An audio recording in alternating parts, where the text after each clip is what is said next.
Good afternoon, everyone. We'll start shortly. Please take your seats. Thank you. And the moderator will be here shortly.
ننتقل الآن إلى الجلسة الثالثة بعنوان رواد ورائدات الأعمال الشباب في كوريا والشرق الأوسط. ستسلط الجلسة الختامية الضوء على دور القيادات الشابة والنسائية في قطر وكوريا الجنوبية، حيث يمثل متحدثون خلفيات متعددة من رواد الأعمال والمفكرين والأكاديميين. 모두 휴식의 시간을 마치고 자리에 돌아오신 것을 환영합니다. 이제 마지막 세션을 시작하도록 하겠습니다. 포럼의 마지막 세션에서는 카타르의 한국의 젊은 여성 리더 소개합니다. 연사분들은 기업, 학자, 다양한 분야에서 활동하고 있습니다. يسرني تقديم مدير الجلسة والمتحدثات. مدير الجلسة الدكتور مؤمن جودة، أستاذ في جامعة هانغوك للدراسات الأجنبية. يرضى التفضل على المسرح. المتحدثات الشيخة آمنة آل ثاني، مؤسسة ورئيسة مجلس إدارة شركة استراتيجي هاب. الدكتور كيونغ سولي، باحثة في معهد دراسات الشرق الأوسط بجامعة هانغوك. السيدة فاطمة الخاطر، مؤسسة مشاركة ورئيسة تنفيذية لمتجر تربة. السيدة هيمين كيم، رئيسة تنفيذية في شركة ديلي ديلي والتي ستشارك عن بعد في الجلسة. 이번 세션의 진행자와 연사분들을 소개해드리겠습니다. 한국 외국어 대학교 교수 모멘조다 박사님 이번 세션에 진행해 주십니다. 스트래티지 합 창립자 암나 알사니님께서 함께 해주셨습니다. 한국 외국어 대학교 충동연구소 연구원 이경수 박사님께서 이번 세션에 참여해 주셨습니다. 조르바 공동 창립자 파트말 카터님께서 이번 세션에 함께 해주셨습니다. 릴리딜리 김혜민 대표님께서 이번 세션에 함께 해주셨습니다.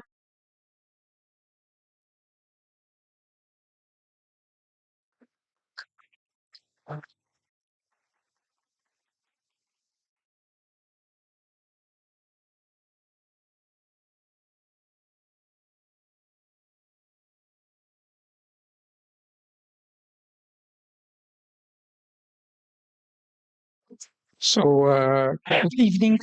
It's a pleasure to be here. I am Mu'min Gouda, Professor of Middle East Economics at Hankook University of Foreign Studies. This is my second time to be in Qatar, and it's always a pleasure to be here. It's a very interesting country, and I think we learn a lot when we come to Qatar and visit Qatar and so on. It's a pleasure to have, I think, a very interesting panel that I'm sure we will have lots of energy to work together and to listen to each other. It's always a very hard task to have the last session after a long day, but I'm sure we will really enjoy this kind of session. I noticed that at the other sessions, we didn't have one single woman at as a speaker, as a moderator. So we are very lucky to have really very interesting women to be with us.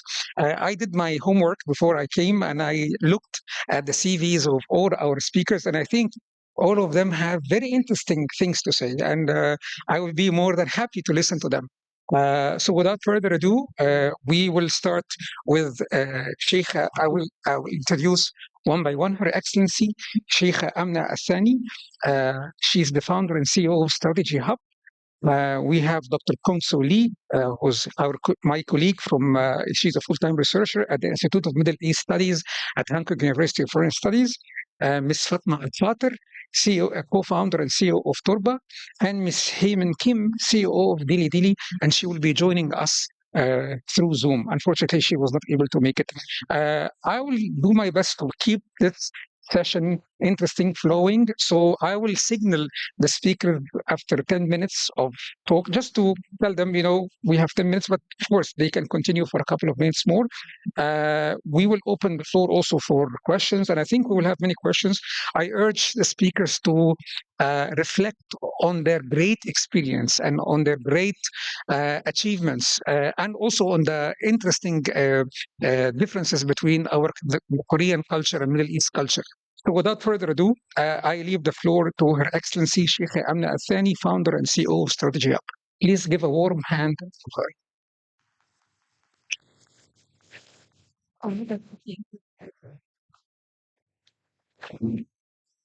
Assalamu alaikum wa rahmatullah. Good afternoon, distinguished guests. Firstly, I would like to thank the Middle East Council on Global Affairs for this wonderful event. Thank you, Dr. Momin, also for the wonderful introduction. It's such an honor to be here amongst all of you today, but also to be on stage with some inspiring women and another inspiring woman who's also a childhood friend. So thank you again. In my remarks today, I'd like to share a perspective from Qatar on how exactly our transformation under the Qatar National Vision 2030 is shaping opportunities for women and youth, what it has meant for me personally as a female entrepreneur, and where I see the greatest potential for collaboration amongst both our countries.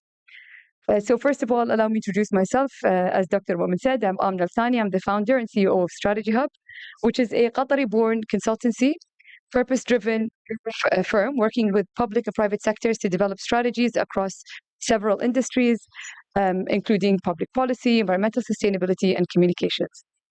I find a lot of similarities in the story of Qatar and South Korea, both small nations with big ambitions that have been driven by vision, education, and a strong conviction in the power of people. While our bilateral relations in the past have been rooted in energy, infrastructure, investment, and technology, I believe that the next phase of collaboration will be defined by people, mainly women and youth, as both our nations undergo rapid transformations.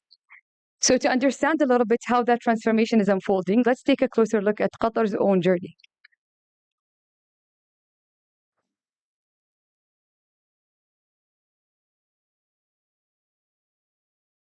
Thank you. So Qatar's transformation has been guided by the Qatar National Vision 2030, which is a long-term framework built on 4 pillars: human, social, economic, and environmental. In the past decade, entrepreneurship has been a central driver of diversification, shifting from a government-led economy to one that creates space for private sector innovation. The country's transformation under the Qatar National Vision 2030 has not only redefined our economic landscape, but also inspired a new generation of entrepreneurs. Today, we have more than 25,000 private sector enterprises in Qatar, of which around 97% of them are SMEs. Institutions like the Qatar Development Bank, Qatar Science and Technology Park, and the Qatar Research Development and Innovation Council have opened doors for startups, SMEs, and women-led enterprises through funding, mentorship, and technical support. So SDP in specific is actively supporting women through various initiatives such as the 300, which is a program focused on empowering women as investors and founders in the venture capital and startup ecosystem. At the heart of this progress is inclusivity. So policy reforms and ecosystem enablers that have created pathways for women to lead, not just participate, across industries such as academia, culture, and business.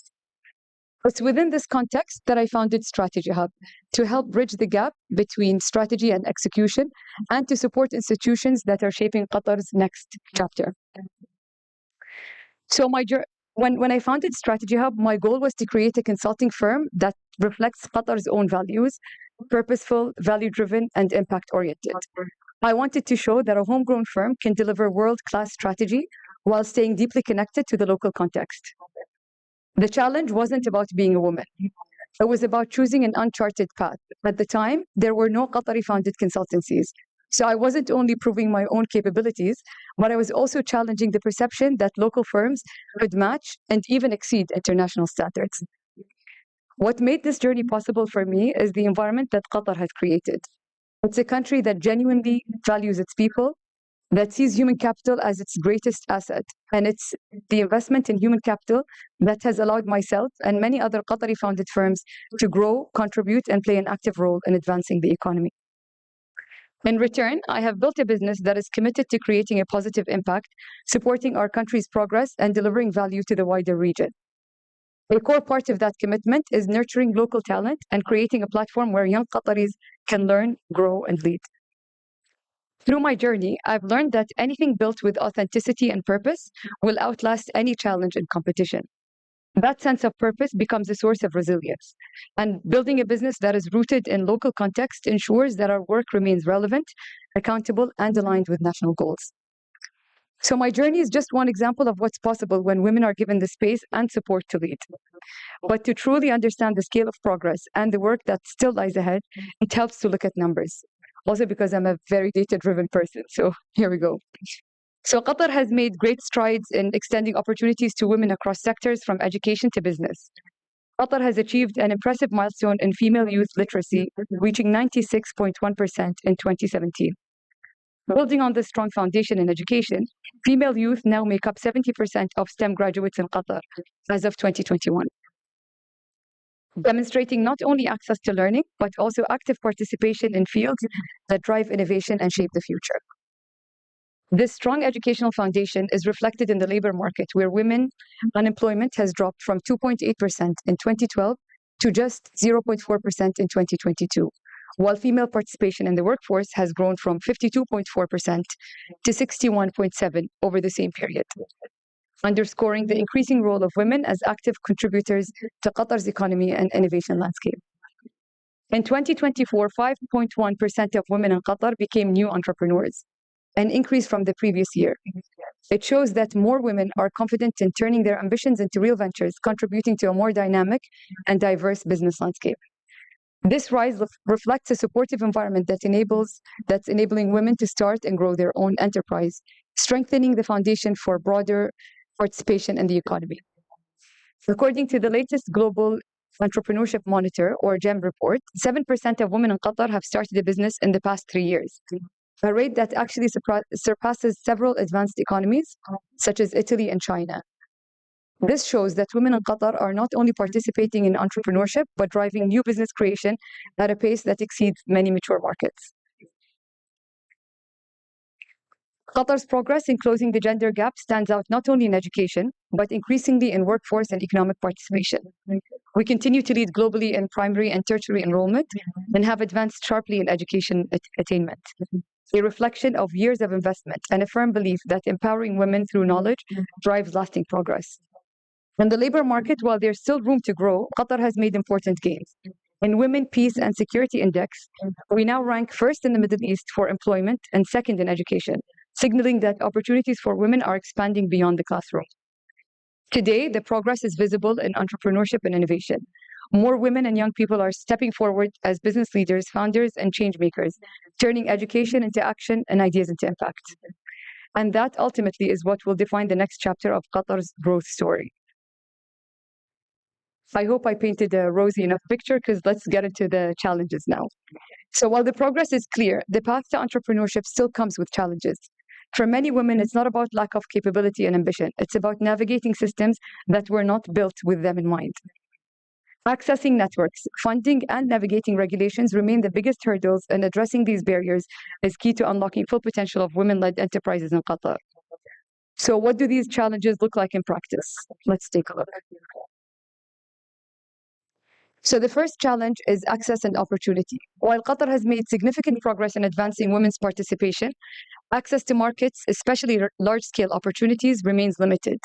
Women-led enterprises are still underrepresented in major contracts, investment portfolios, and growth stage ventures. Strengthening pathways to capital, procurement, and partnerships will be essential to turn inclusion into measurable economic impact.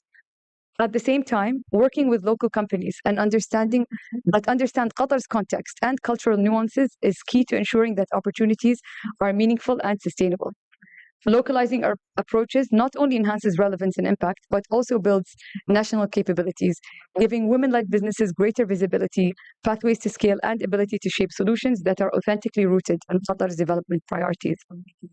The second challenge we're looking at is ecosystem depth and continuity. So we have a strong foundation, excellent education, and supportive policies, and world-class institutions, but the ecosystem for entrepreneurship remains young. Many women-led firms need more structured support beyond the startup phase, mentoring, scaling programs, and networks that connect them to decision makers and markets. Strengthening that continuity is what will sustain growth. And finally, the last challenge is cultural norms and unconscious biases. So even in a society as progressive as Qatar, subtle biases persist. So we're a culture of majlis. So for anybody that doesn't know what a majlis is, it's a traditional gathering space where men come together to exchange ideas, discuss community matters, and make decisions. While it's both cultural and social, in many ways, it's also where much of the informal business dialogues happens, and women are kept out of these spaces. Women are also deeply committed to family roles, which can make it difficult to be present at every major networking event or industry gathering. These are not barriers of ability, but of access and visibility. And addressing them requires both cultural awareness and practical adjustments in how opportunities are created. So we need to be more intentional about our approach to creating opportunities for women, highlighting their achievements, and providing platforms in an inclusive way. So while the policy environment is enabling, the main challenges for women-led enterprises today are mainly about access, continuity, and cultural context, not capability. So now let's look at the opportunities for women and youth in Qatar. So the first opportunity falls under the vision-led reform and institutional support. So Qatar's reform journey has been both visionary and intentional, creating an enabling environment for inclusion that goes beyond equality to genuine participation. The recent human resources reforms, such as enhanced maternity leave, flexible and remote work options, part-time employment schemes, and career progression pathways for women returning to the workforce, reflect this shift. These reforms are designed not only to promote gender balance, but to support women, particularly mothers, in sustaining meaningful careers while balancing family responsibilities. They recognize that true equity is not about identical experience, but about enabling every individual to contribute fully in ways that align with their strengths, aspirations, and life stages. The second opportunity lies in education, talent, and growing innovation system.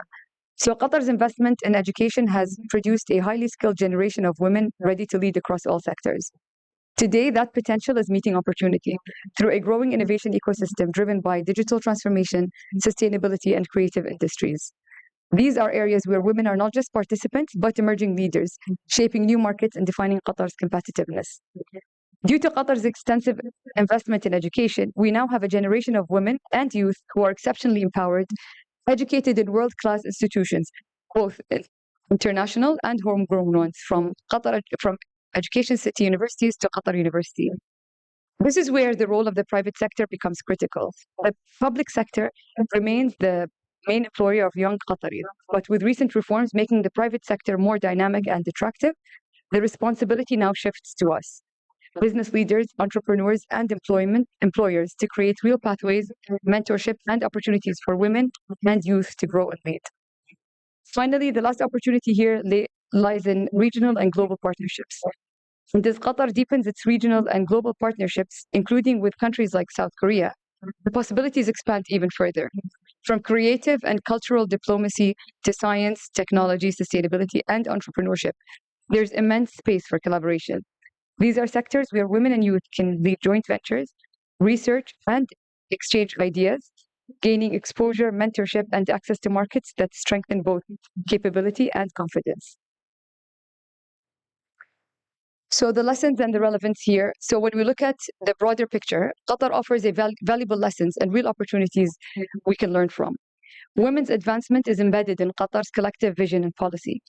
Qatar's National Vision 2030 places inclusivity at the heart of its social and economic development goals, ensuring that inclusion is not just an afterthought, but a national priority. Qatar demonstrates inclusion in action where women and youth are genuine drivers of progress. Women's participation in the workforce ranks among the highest globally, and youth unemployment remains exceptionally low. These outcomes reflect an environment where inclusion is not just an aspiration, but a lived reality, one where women and young people are actively shaping the country's development and future economy.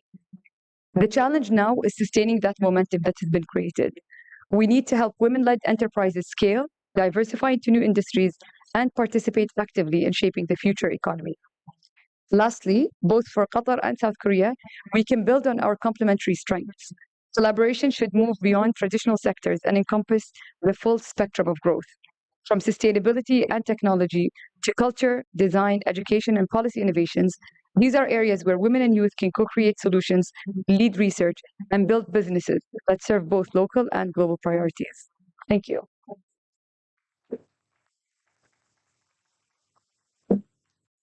Thank you so much, Your Excellency. As an economist, I'm a guy who likes numbers, and I like that we have lots of data, and I have lots of questions for you that will come later.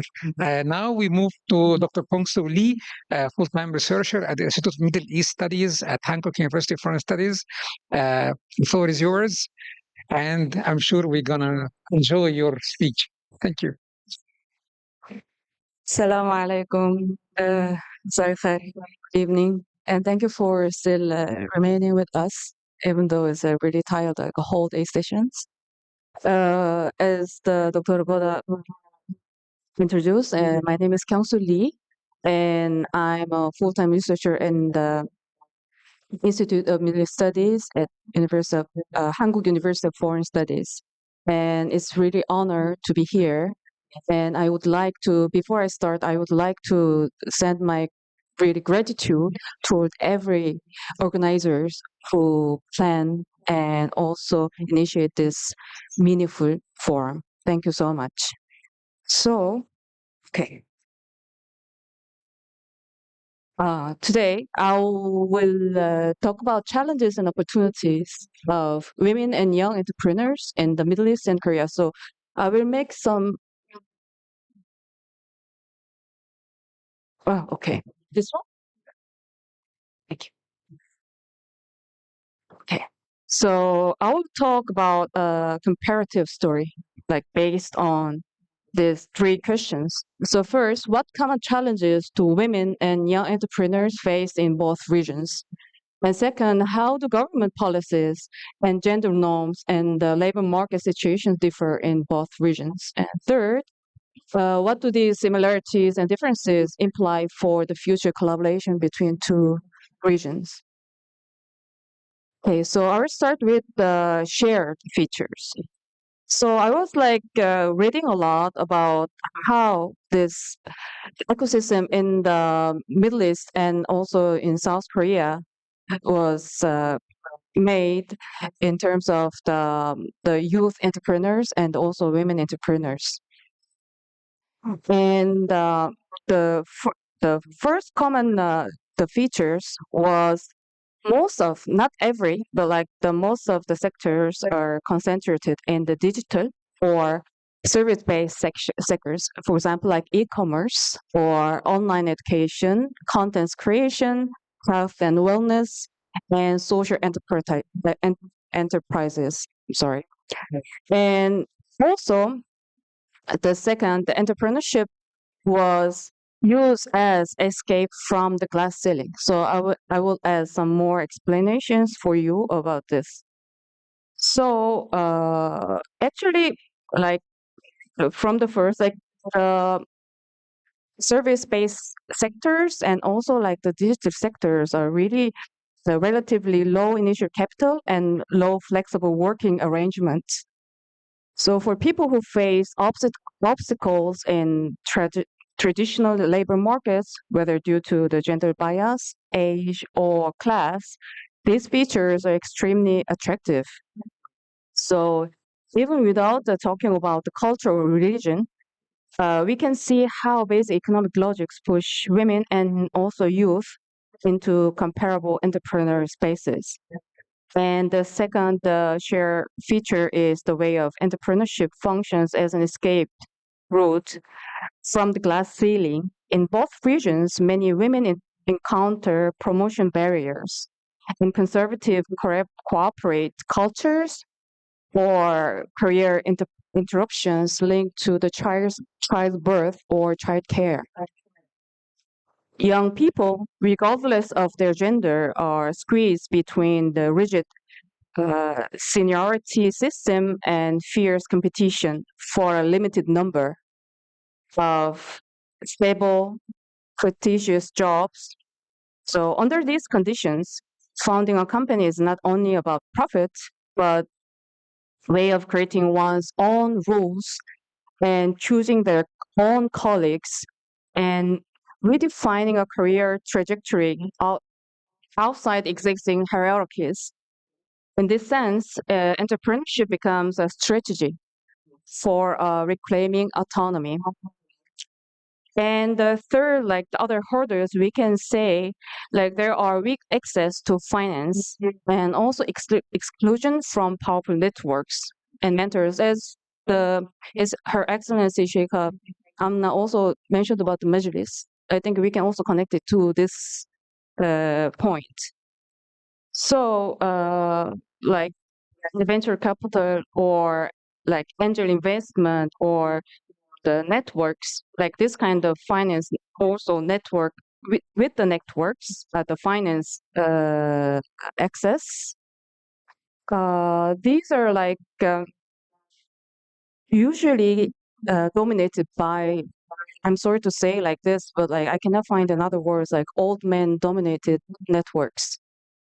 Like also in Korea, like we don't have Majlis, but we also have similar things like Majlis.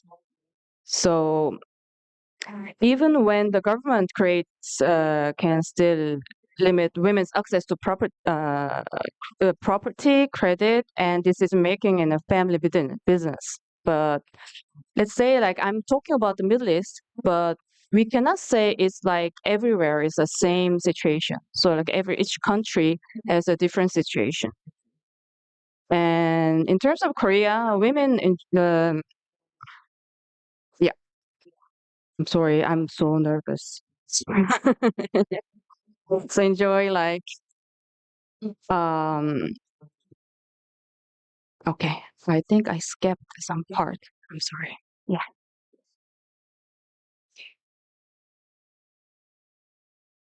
So let's skip to the different features between the two regions. So first of all, like the meanings of entrepreneurship in both regions are different.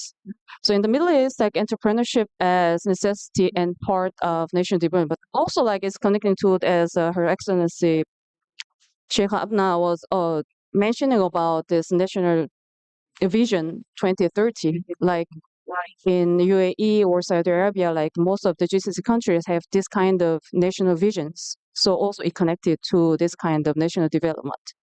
But in South Korea, like entrepreneurship was considered as a high risk and high return choice. And also policy ecosystem in the Middle East is different from ecosystem in South Korea. So like in the Middle East, there are rapid emergence of hubs and accelerators or programs for the youth and women. And also it tied to economic diversification and post-oil visions, like I mentioned before. And also there are really different policies across the region. But in terms of in Korea, like there are dense infrastructure of startup policies and funds and incubators. Also, there are like targeted scams for women and youth from the government. But still, there are many hurdles, and especially there are like scaling up issues. Also, it's have some limitation of globalization. And the important thing is like they are really like fear of the failure. Because in Korea, like compared to the middle countries, we have like a lot of jobs to choice, like in the government sectors or private sectors, like the companies.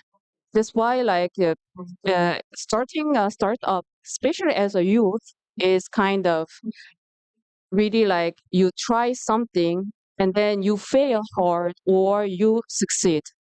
So this is kind of a concept about, especially for youth starting entrepreneurship later. Okay. And let's move to the gender norms. Like it's also really bit different compared to the Korea and the Middle East. Okay, so this is like almost the last part. So in Korea, like women enjoy like so this is with K-pop. The second session is like the gender norms and former in the Middle East. The second one is the Korea. Okay, so in gender, like patriarchal family expectations in the Middle East are very strong, and also restriction of women's mobility, like in part of the Middle Eastern regions, are really like limited. And male-dominated business and the political networks are very strong. And also there are many limitations due to the informal practice, like property or credit or decision making. So compared to this kind of Middle Eastern ecosystem, like in Korea, it's more flexible, and the Korean women has more legal equality in property or contract or mobility. But the problem is like very long working hours, and there are more unequal care burdens. Like I'm talking about this family care. And also there are stereotypes of women as risk averse or secondary earners at the household. So also this is one of the burdens that the women are facing. In terms of the youth, like in the Middle East, there are limited formal jobs and low opportunity costs of trying startup, as I mentioned just before. But in Korea, like there are high education, but the problem is like failure feels very expensive. They don't want to also be failed, and it feels so big failure in the society, so they don't want to get up again. So I was like all together, but there are many complementary strengths between two regions. So, for example, in Korea, like mature policy tools or strong digital infrastructure, and in Middle East, like there are fast-growing markets and ambitious national visions emphasizing youth and women. So I was like wondering, like, how can we collaborate these all strong strengths, like implications? So maybe first, like exchange mentoring and incubating systems for women and young entrepreneurs in both countries or both regions, and also utilize infrastructure of Korea in the Middle East market. And third, the collaborative projects, so digital service or green technology or social innovations could be the good market to start with to collaboration.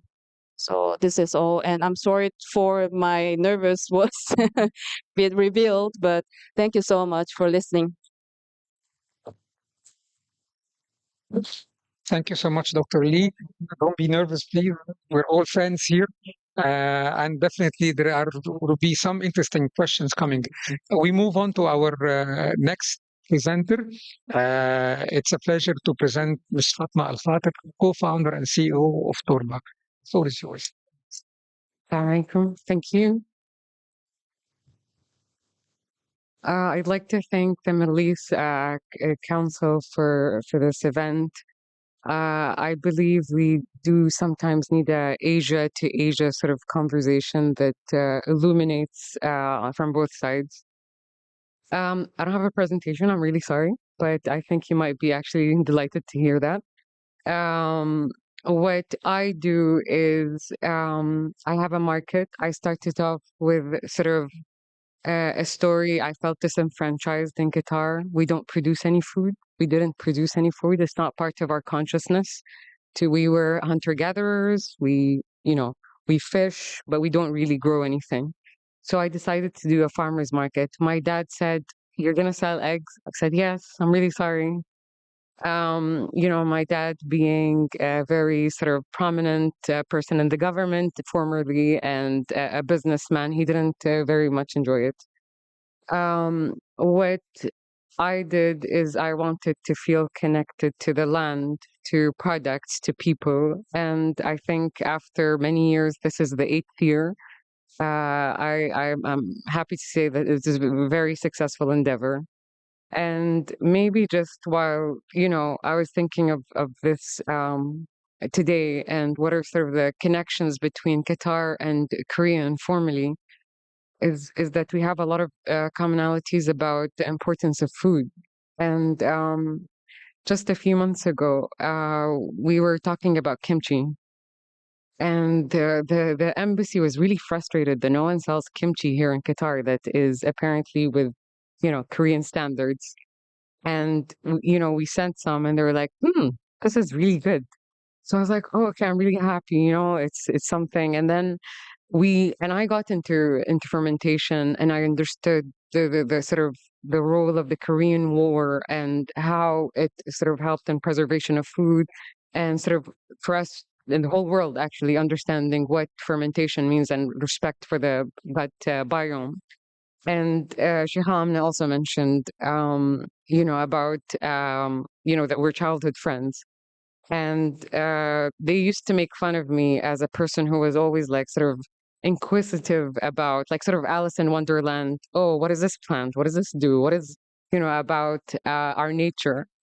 And I remember once I sent her something from Korea about the microbiome and how kids, maybe not a generalization, but kids in Korea get thrown and play in the mud to enhance their microbiome.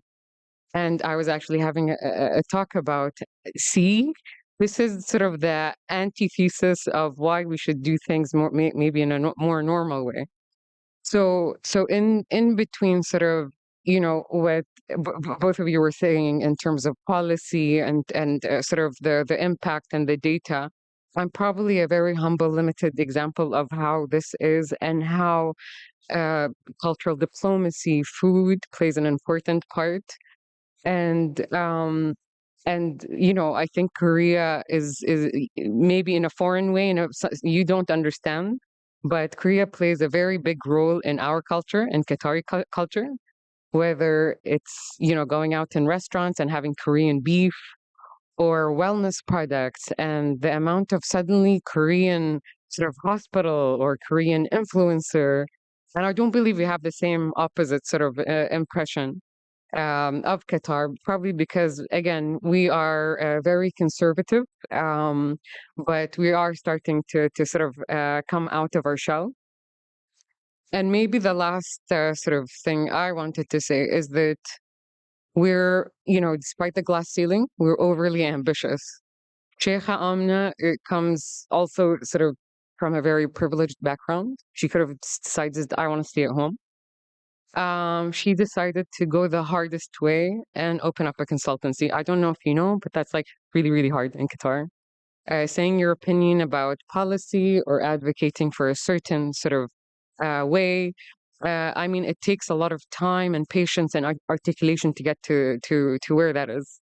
So what I do on top of Turba is I'm a partner at a fund. I look at investing in AI and tech. And now we're sort of incubating a whole venture studio that is based on AI. I am implementing a women's health tech pillar that will focus on something that's completely understudied in terms of innovation. And that's the whole life cycle of women from being a teenager to sort of the last sort of ages of women's health. And I also sort of promote business between Qatar and Africa. And I hold an annual meeting between Qatar and Africa in different countries where we actually find these commonalities that we want to sort of now today are trying to explore between Qatar and Korea. So yes, women are sort of sometimes trapped and sometimes they go the complete other way and try to do, and we really don't care sometimes about people and what they say because, we're as good as what we want to be at the end of the day. I'm big on food security. I'm big on activism in terms of agency, not policy, meaning we start at home. How do you sort of make sure everything you eat is clean, your pounds are clean, you don't throw out as much as food, and you're healthy, and you prevent sick care from your house, not from a hospital. So this is me, and thank you.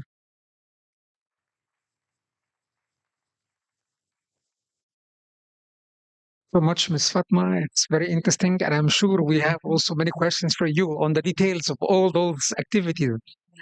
So we move on to our next presenter, Ms. Heyman Kim, CEO of Dilly. She's joining us through Zoom link.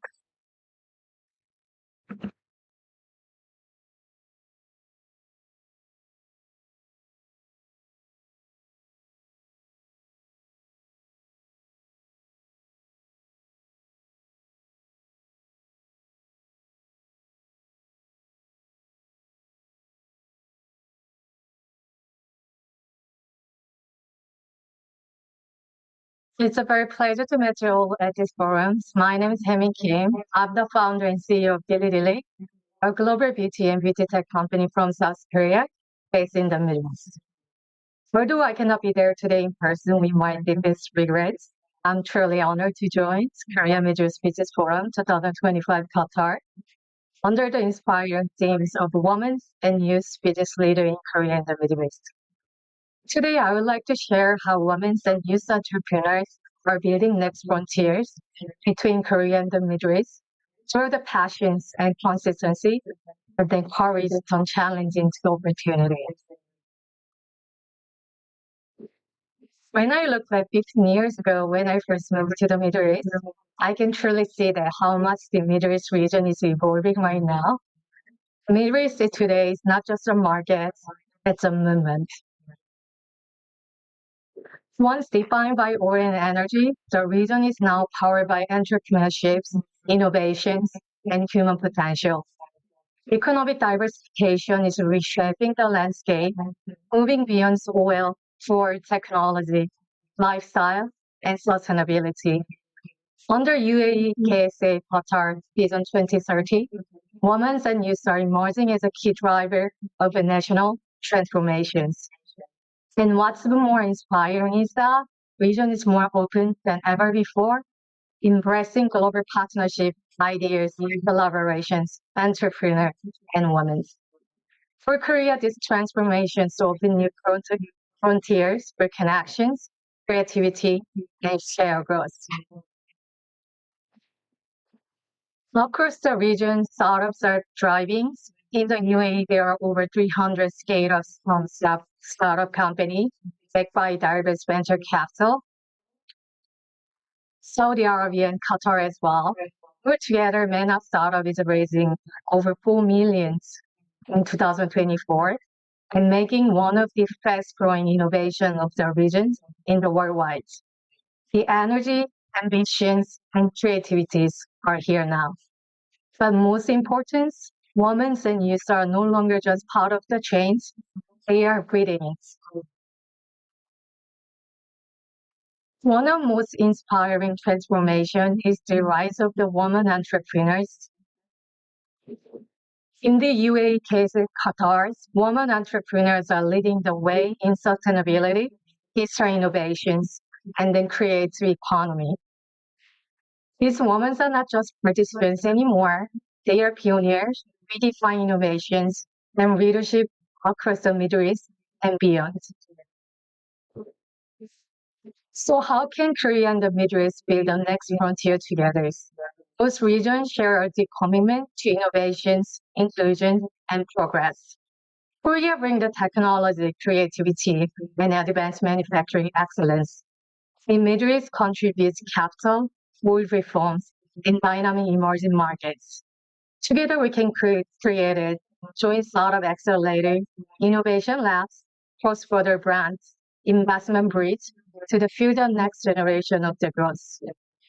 This is not just collaborations, I call co-creations. It's where Korean innovation met Middle East visions, and together we redefine what the future looks like. As I start my journey as a startup founder, But doing something new, something that has never existed before, it's never easy. It's really hard. It's uncertain. It takes courage. And we call this as innovations. And the people who make this happen, we call them as an entrepreneur. Every great idea begins with a spark, something small, but very, very powerful. Passion may end in the journey, but it's consistent, courage that keep it alive. And when passion meets a struggle, I think that's where true entrepreneurship begins. A strong startup stands for essential foundations, ideas, management, funding, and risk tolerance. Great idea begin by solving real problems that truly matter in our society. And strong management means building diverse, capable teams that share common purpose. Sustainable growth depends on securing funding that fuels innovation, not just only for the survival. And finally, success requires understanding this and prepare for it strategically. At the heart of entrepreneurship lies the founder's mindset, which I think is very, very important. Entrepreneurs think differently. They see the problem as a fuel for innovations. They read with the empathy, adapt to the change, and grow through the failure. This mindset is very bold, curious, and resilient. We define the next generation of women and youth entrepreneurs. And it is the mindset that will define the future of collaborations between Korea and the Middle East. Successful entrepreneurs don't see the problem as the end. They see them as the beginning of innovations. Every challenge, every mistake, every complaint is an opportunity to improve. So problems are not just obstacles, they are the teacher that lead us better solutions. True entrepreneurs think long term. They build not only for the success, but for sustainability and impact into our society. Resilience is what turns challenge into the milestones. And together, Korea and the Middle East can write a shared success story, one built on innovations and trust and human connections. There is no successful founder who has never failed. What makes the difference is how we respond to those failures. Failure is not the end, it's just part of the process. Each failure teaches us resilience, growth, and emotional strength. True entrepreneurs have a learner's mindset. They grow from every experience, manage emotions, and keep their long-term energy alive. The world is moving so fast, technology is evolving, market is shifting, and customer, they need to change right now. So that's why adaptability is the key to survivors. So we need to open the feedback, build a culture of the experimentations, and identify new trends early. Stay flexible, but never lose our directions. Fail, rise, repeat. I think that's how progress is going, and true innovation is happening. True founders don't build for today; they just build for tomorrow. The most powerful compass a leader can have is a long-term vision, grounded in 5 key traits: consistency, resilience, innovations, grit, and positivity. Every decision should be guided by the purpose to build trust, reputations, and sustainable value. Real success is not about the fast growth. It's about the lasting impact. Deal with the integrity, focus on sustainability, and create a value for both society and the environment. And this vision drives every step. When your company grows stronger, even with uncertainty. But through all this journey, we need to think about what is real success meaning for us. For me, real success is not just about the number or fame and reputations. It's about the more a meaning. It's about the same idea come to life, empowering people, and creating positive change that truly lasts. It's a collaborations, and where Korean creativity meets Middle Eastern ambition to build something truly global. Real success means turning imagination into impact and make sure our work inspire others to dream bigger. In closing, this partnership is more than business like thing. It's a connection built on courage, creativity, and purpose. So together, women and youth from both regions can lead a new wave of global entrepreneurships, one that is inclusive, sustainable, visionary. So let's continue building this spirit of innovation, seed empowerment together. Let's make this idea happen together. Thank you very much. Thank you so much, Ms. Kim. We'll come back to you with some more in-depth questions, but before we open the floor for questions from the audience, I just have a couple of questions for the presenters. I will start with Sheikh Amna. I have two questions to you, actually. First of all, since we're talking about numbers, and I like numbers so much, you told us that 61.7% of startups are composed of women, like women form 61.7%. This is very, very interesting, actually. I mean, we study in economics something called missing women. Like women have less rights and women are usually not represented. But here we have missing men. So women are dominating startups. So I have a question for you. Why is this the case? Why women are so much interested in Qatar in startups? So maybe this is the first question. Sure. Thank you for this question. And it's they are interested in opening up businesses, and I think we should look at the cultural norms when we talk about this, because a lot of women, all women in Qatar, really take the role of being mothers very seriously. We're very much into that role. And I think starting businesses, if the right environment and the ecosystem enablers are there, starting businesses for women is kind of an ideal environment because it gives them the flexibility, the less working hours. On the other hand, like, or I would say the negative part of this is that a lot of men in Qatar, a lot of the bigger positions in Qatar are usually taken by men at the moment, and I think this is another reason why women choose to go into private businesses, and that's also another thing that hopefully with the new policy reforms they're able to shift women also into these important positions to make even the not just entrepreneurship but just the general work flexible and attractive to them. It's very interesting. So there is economic reasons behind this. That's amazing. And the second question, and also from your presentation, you showed us that regulations is still a big obstacle in Qatar when it comes to empowerment. I mean, I remember the slide, regulations was very big. So what kind of regulations are we talking here about, and what do you think about this? I mean, how to change them? Maybe more details on this. Right. So regulations in Qatar, I think for that specific data point, regulations in Qatar looks at accessing the market and registering your business, the business environment, etc. Your access to funding, and regulations that kind of restrict that.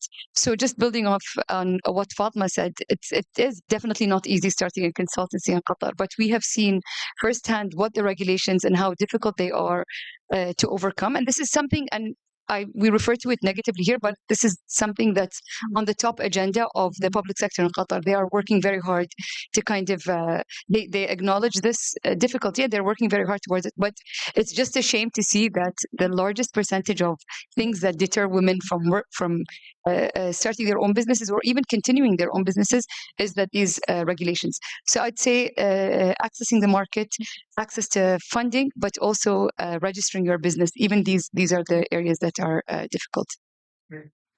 Thank you so much. That's very interesting. And I'm sure the audience will have more questions on this. When it comes to Dr. Lee, I have a couple of questions also for you. You talked about glass ceiling in Korea and the Middle East, but what about movement in glass ceiling? I mean, I lived in Korea for 11 years now. And my personal experience is that Korea is modernizing so rapidly and progressing so rapidly. What do you think about this? And also, I would like to ask you about your years in Lebanon. I mean, you lived for 10 years in Lebanon. So if you can also reflect on this, your Korea and Middle East experience, that would be great. Thank you. Thank you, Dr. Goda. So you're asking about it's moving the glass ceilings, right? Yeah. Oh, okay. So as a woman in the academic field, as at the same time as a researcher as a job. If you say like, I think the glass ceiling seems to getting like thick, thinner, but at the same time, I feel like we cannot remove it in Korea because these days you can also see like in Korea or maybe in Qatar. I I have no idea, but at the same time, but in the universities, when you go to the university, you can see a lot of female doctorates and female professors. So, and this my senior says is getting the number is getting larger. So it seems like the glass ceiling is getting maybe thicker, or maybe the women have more opportunities in the Korean society. But at the same time, they say like, but at the end, like as also the Sheikh said, like in Korea, it's an almost similar thing. If you want to go to the top point, like the highest position, it's not easy to be a woman because you're a woman. I have heard from my senior professors. So I think the glass ceiling seems moving and getting thicker, like ice is melting, but at the same time, it's not. We cannot remove it from this social norms are still there, so it's not easy to remove it. And that one, like I was talking about you, like maybe it's earlier before, like um usually when we are talking, like as a Korean, when we are talking about this Middle Eastern society and Middle Eastern ladies, most of my students were asking like, yeah, so they're wearing hijab and they cannot go anywhere. Like they can go with male, maybe patrons. So maybe their life is more like limited compared to Korea, right? Like I'm saying like, you can see like from the outside, but as I am living as like foreigner in the Lebanese society for 10 years, I feel like in some cases the Middle Eastern society is more open to the females to doing like entrepreneurs or maybe studying or working. Like they have more choice. Like as I mentioned in my slides, like in Korea, like women's have to work at home and also at work. I think it's also like same in the Middle East. But the problem is like the excuse to being a mother is really harsh in Korean society compared to the Middle Eastern society, I think. So when I see this, my friends in Lebanon, they go to work with their kids, and the kids are going to school in the morning, and then they come back home at the same time, like 4, 3. But in Korea, it is impossible, totally, because the kids are coming back home maybe 1 or 5 or 6, but the woman, the mother, sometimes they finish their work at, I don't know, like 9 or 10. And they cannot say like, I have to go work, like go home because of my children. It is really big. It can be excused, but it also same time, oh, that's why mothers are not capable to be in the certain jobs.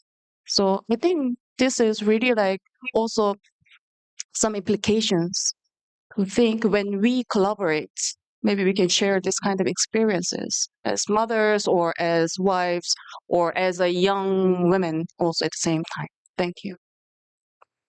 Very interesting. So thank you. Fatma, I have a question also for you. I think what you're doing is amazingly important. I mean, this endeavor and this, idea of Turba and so on. Can you please elaborate on challenges? You didn't tell us so much about your challenges. Was it an easy ride, or did you face some difficulties for this? Thank you. Challenges. Regulatory perspective, Qatar prohibits artisans to produce food without licenses, retail licenses. So luckily, I was hosted by Education City, which is a private area. So I don't get that sort of regulatory issue. So I had to overcome it in a different way. Now again, what we did is that we produce a lot of food because there's a few gaps in the market in Qatar, and we decided that we wanted to either support the artisans themselves. But then I found myself in I couldn't move my own office that I made the kitchen because apparently you either have to zone as a factory, as a manufacturing, or as an office. You can't zone as a kitchen. So then I was stuck. And the ministry gave me a deadline to be kicked out by 2026 and find another zone. Luckily, Lusail have a different a jurisdiction for municipality. And they were like, please come. We want Turba to be there. So these are sort of humbly some of the issues.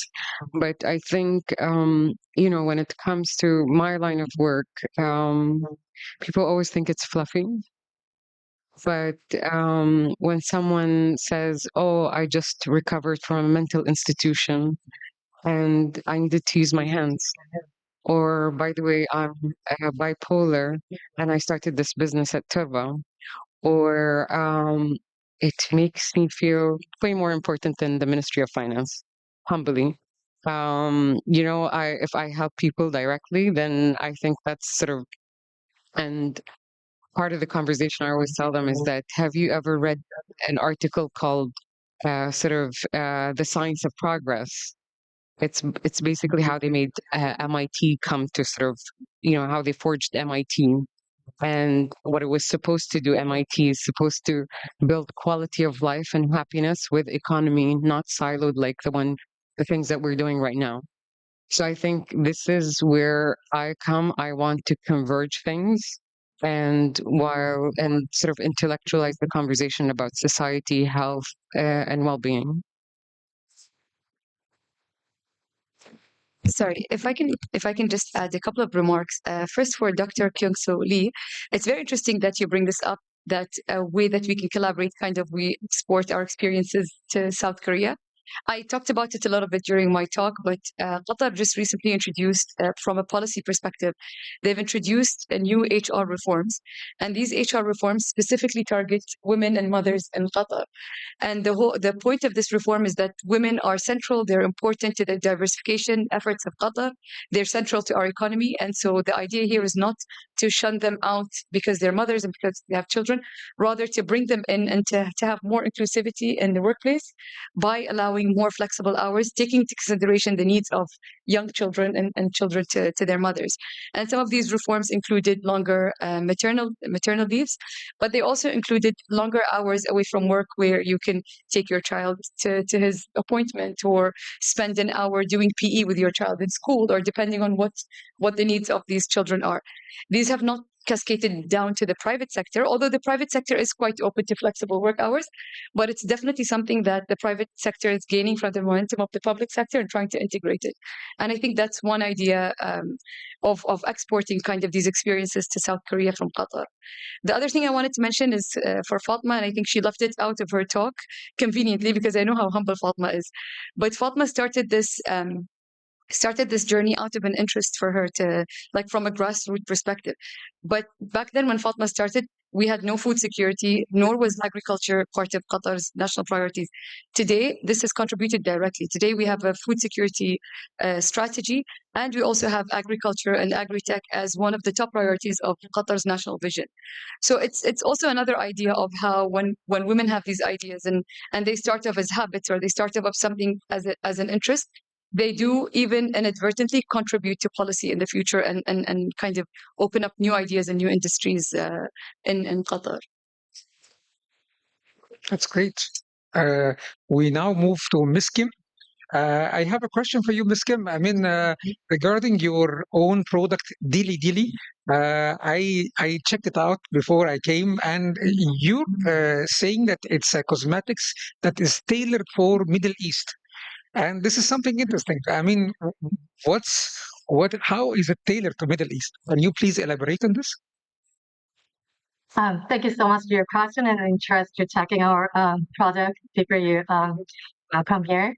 So basically, the reason we started Dili Dili brands at the time Our consumers are residents in the Middle East, which has a different skin tone and cultures, colors, environments. But for the Korea beauty industry, at the moment, they only creating a product only for Korean women, Korean country. So we found the problem that Korean product doesn't cover our consumer in the regions. So we need to create a right product for our consumer in the Middle East. So that's how we start the brand and product productions. And it was very challenging because at the time in Korea, don't have any proper data for Arab women's skin tone and shades and colors and for the detail. So we start building up this data platform now, and then we analyze this for the Arab women's skin tone and shades and skin tones per regions. So we are developing right product, and then we are developing right distribution for the sustainability and then all right values of the beauty industry. So actually, I really like this session because we are speaking explicitly about problems and challenges. I think women are very, very intelligent, and they don't joke. When they have a problem, they say it out loud. This is really remarkable. I think it's high time to open the floor for the audience. So please, if you have any questions, it would be great. So can we start with lady, and then we move to you, sir? Thank you so much for such an insightful discussion. My question actually targets the young entrepreneurs, especially in Qatar. And I think I know a lot of young women who have ideas, but I think the issue here is this lack of pipeline from idea to actual implementation. And a lot of people start with a vision, but they kind of get discouraged, like we talked about regulatory measures. And when I saw the idea of digital infrastructure and actually creating more of that, I was wondering if Qatar could integrate that in order to ease the process so people could get a direct idea, or if there are existing models that we can implement here.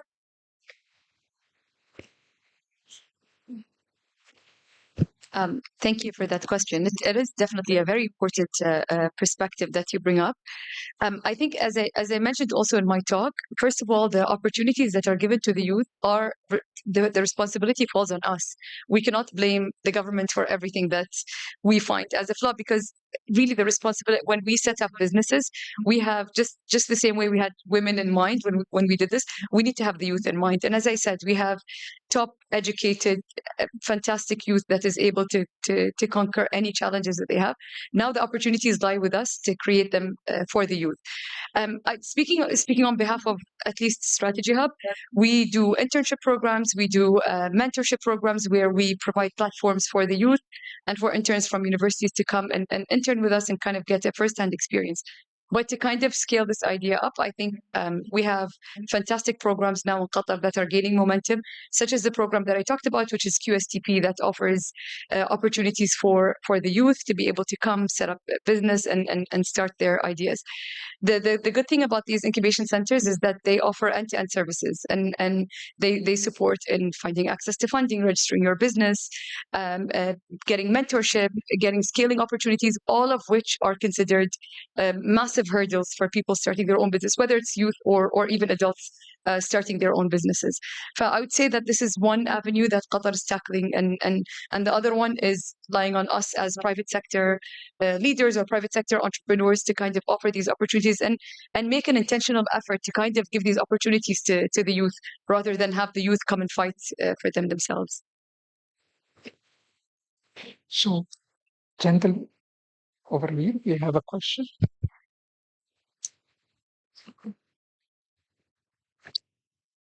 Hi, I'm Jinggu Li from the Ministry of Foreign Affairs, and I'd like to convey my special thanks to everyone, including Your Excellency, the Sheikha, the Miss Amna, and also the Miss Fatima and Dr. Lee and Dr. Gouda and Miss Kim. Because when I developed this forum and also this session 3, the reason why I choose the topic, the woman and entrepreneurship, is because this forum is held in Qatar. In 2017, when I first visited to the Qatar, I met a woman, the Sheikha Hind Al Sani, because of the Qatar debate. As I participated, a member of the Qatar debate as a Korean delegation, so I was very impressed. And also, that memory gave me an image of the Qatar. So I was very surprised when the Sheikha, you introduced some statistic figures regarding the women. I was really surprised and very impressed. So unfortunately, the Dr. Lee introduced to everyone regarding our Korean society. It is really difficult to overcome some kind of the glass ceilings. I am, as a father of a daughter and also a husband of my wife, I also worry about this situation, and also I'd like to hear some elaborate advice and some tip to overcome this situation, because Korea is in trouble. I mean, in dilemma situation. We are suffer from some low birth rate issue. However, when woman had a mind to give a birth, then continuously they can suffer from some their career discontinuity. So that's why the women cannot try or cannot the how to say the adventure to the life of a mother. So that's why I try to choose this topic as a third session, and uh, I'd like to ask the Sheikha, the Amna, that the maybe you can introduce elaborate some tips to the Korean society, and maybe you reach it many people and many authorities. So maybe you can share some elaborate tips regarding these Korean issues. Thank you. Thank you so much for this wonderful question. It's definitely a very important question. First and foremost, I'm an advocate of localizing your policies. So I can give my perspective from Qatar, but I'm an advocate of looking at the policies from what matters to Korea. And based on the perspective that you just shared two, I wouldn't say competitive, but complementary metrics. So the first one is increasing the birth rate in Korea, and the second one is looking at productivity. So having women join the workforce, because we need to increase productivity and support the economy. But at the same time, one of the central policies to Korea is increasing the birth rate. And in Qatar, we had the same dilemma. So we had the same, not necessarily a dilemma, but we had the same issue. We wanted women to be participants of the economy. We wanted to raise our GDP, raise our economy, have women become a central part of that and support in the productivity. But we also wanted to keep our birth rate high, which we also suffered from a low birth rate, according to our latest statistics. And so this is where the HR reforms came in. So it's about balancing the policies, finding the right policies that work for both, giving women the opportunity to have longer maternity leaves, longer hours away from work from home opportunities, but at the same time not removing them completely from the economy. So these two kind of what we looked at as competitive forces are complementary now, because you're working with increasing the birth rate, but at the same time keeping productivity high. But again, I'm a huge advocate of looking at the policies from South Korea's perspective, and South Korea can easily do that, looking at what are your priorities, what are your national priorities, and then where would you compromise, or they're not necessarily a compromise, but where could you give in to create that balance? So I think we have one final question. The young lady over there.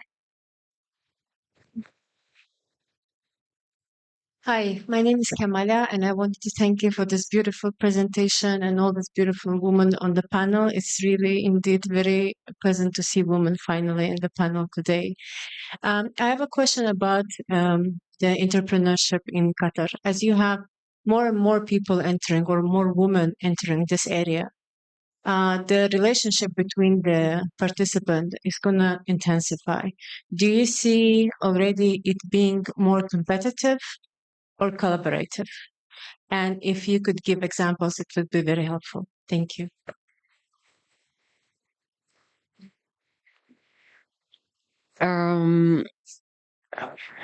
So already women make a dominant argument or majority of the market of entrepreneurs or the job market.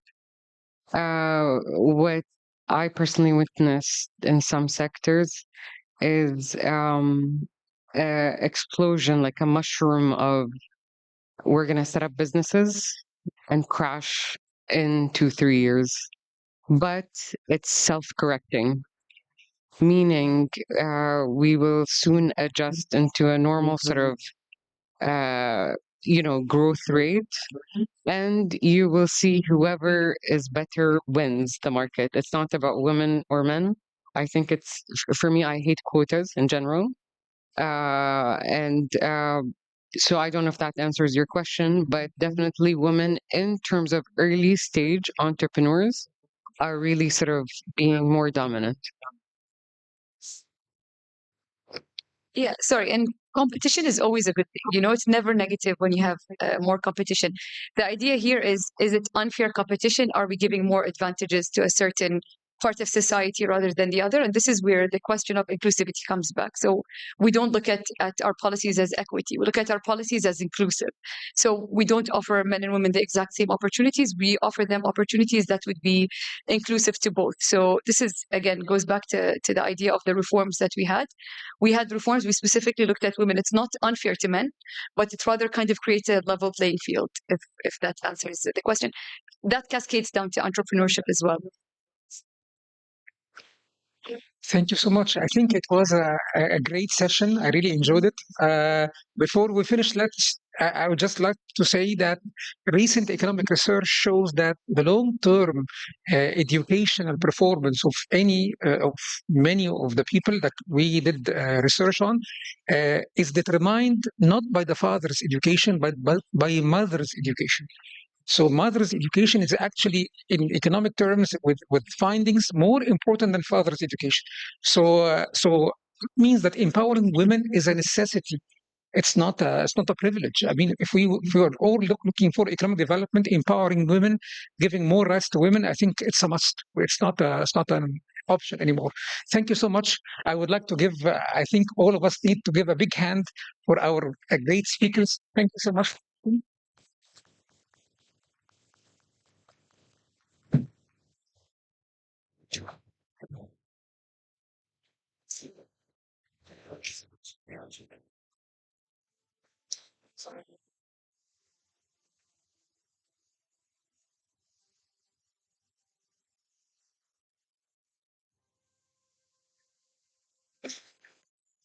ننتقل الآن إلى الكلمات الختامية. شكرا لكم جميعا على حضوركم ومشاركتكم الفعالة في المنتدى. ويشرفني الآن دعوة الدكتور عادل عبد الغفار، زميل أول مدير برنامج السياسة الخارجية في مجلس الشرق الأوسط للشؤون الدولية، لإلقاء كلمته الختامية. 오늘 하루 동안 중립적으로 참여해 주신 분들께 감사드립니다. 이제 국제충동위원회 외교 청진 프로그램 책임자 압들가파르 박사님 배회사가 있겠습니다.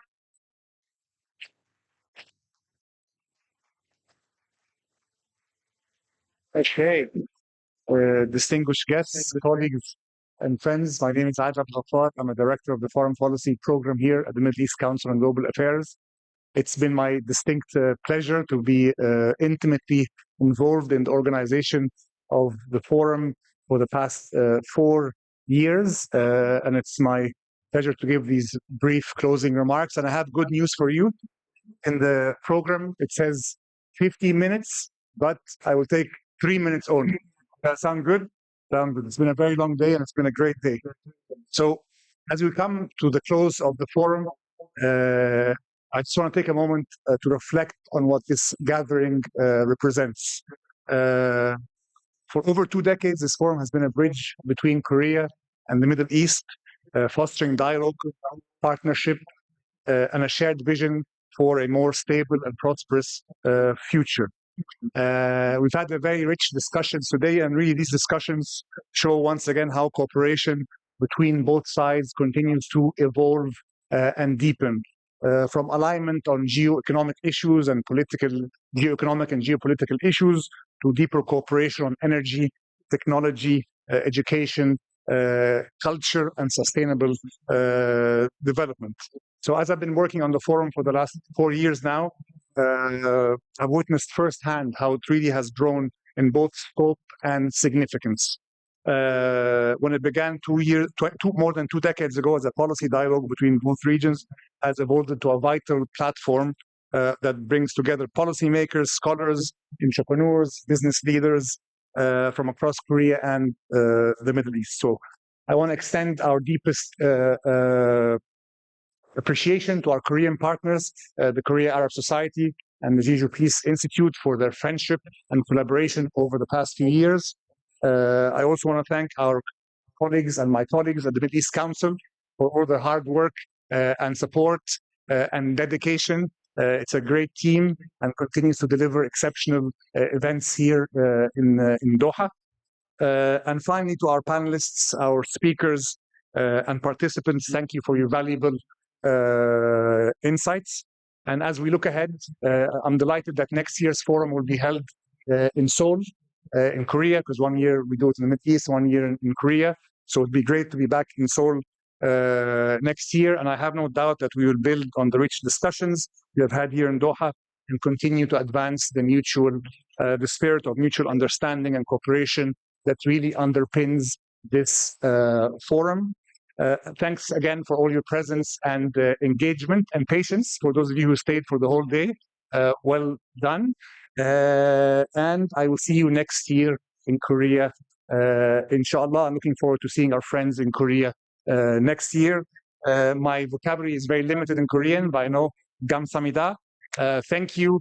Shukran. Wassalamu alaikum wa rahmatullahi wa barakatuh. Thank you.